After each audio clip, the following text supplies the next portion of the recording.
안녕하십니까? 한국장애인단체 총연합회 2023년 9월 셋째 주, 10월 첫째 주 주간 핫이슈를 전해드립니다. 첫 번째 소식입니다. 보건복지부와 산하공공기관 일부가 여전히 장애인고용법과 중증장애인 생산품법에 규정되어 있는 장애인 관련 의무 규정들을 지키지 않고 있는 것으로 나타났습니다.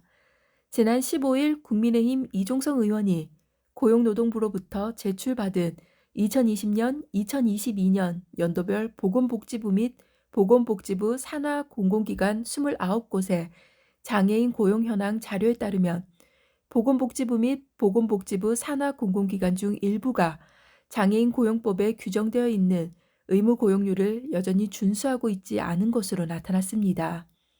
특히 2021년 대비 지난해에 장애인 고용 근로자가 더 감소한 것은 감소 인원 순으로 국립중앙의료원, 오송첨단의료산업진흥재단, 한국의료분쟁조정중재원, 재단법인 한국장기조직기증원, 한국국제보건의료재단, 국가생명윤리정책원, 한국사회보장정보원, 아동권리보장원, 한국장애인개발원 등 총 9곳입니다.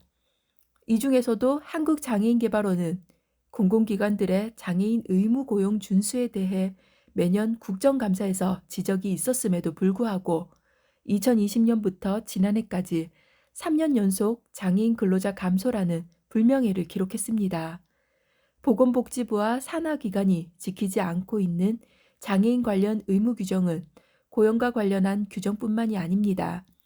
보건복지부가 공개한 2022년도 공공기관 중증장애인 생산품 우선구매 실적 자료에 따르면 보건복지부와 산하기관 중 질병관리청, 재단법인 한국보건의료정보원, 국립암센터, 한국공공조직은행 총 4곳이 여전히 중증장애인 생산품 우선구매 의무 비율을 달성하지 못한 것으로 나타났습니다. 9월 18일 웰페어 뉴스 기사입니다. 두 번째 소식입니다. 장애인 활동지원급여 부정수급에 대한 가중처벌 판결이 나왔습니다. 장애인 당사자뿐 아니라 관할 지자체의 손해까지 인정한 첫 사례입니다. 재판부는 부정수급 일당 상대의 소송에서 지자체의 손을 들어줬습니다. 이제 지원금을 빼돌리면 행정처분과 민형사 책임을 모두 받게 됩니다. 하지만 바우처카드 본인 인증 강화 등은 여전히 과제로 남았습니다. 광주지법 민사 12단독 이호산 부장판사는 전남 화순군이 장애인 자활센터 활동지원사 A씨를 상대로 제기한 손해배상 소송에서 원고 승소 판결을 했다고 25일 밝혔습니다.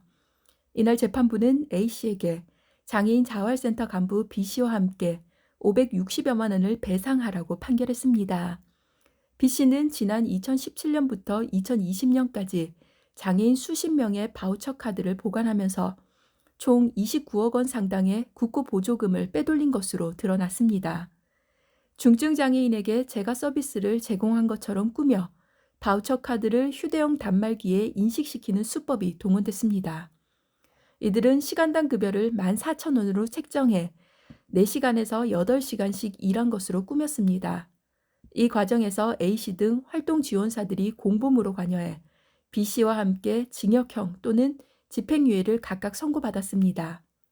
또한 A씨는 560여만 원 중 200여만 원은 B씨에게 돌려줘 지자체 손해액에서 빼야 한다고 주장하였으나 재판부는 이를 인정하지 않았습니다.